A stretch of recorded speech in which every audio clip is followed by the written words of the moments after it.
Welcome to the Slop Farm. Enjoy the video. You'll start by ensuring you have admin access. You need rights to change backup services. Open Start, select Settings, then Update and Security and click Backup. Once there, identify whether File History or OneDrive is controlling copies because they behave differently. Make sure external drives are connected if File History shows a target, and pause any active backups. Once done, you'll be ready to disable the service itself. Don't skip confirming which backup method is active.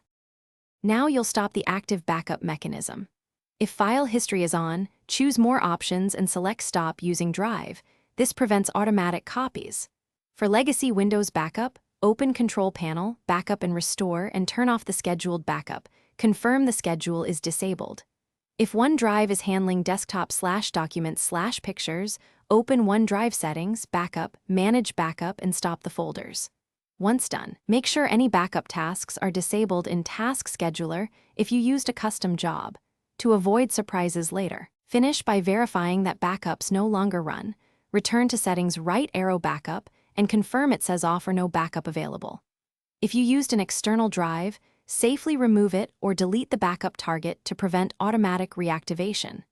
Make sure to check Task Scheduler for any backup tasks and the Services app for file history or related services. Disable them if necessary. If backups unexpectedly re-enable, check Group Policy or third-party backup apps as the usual culprit and disable those policies or apps. Thanks for watching. Consider subscribing if we helped you today.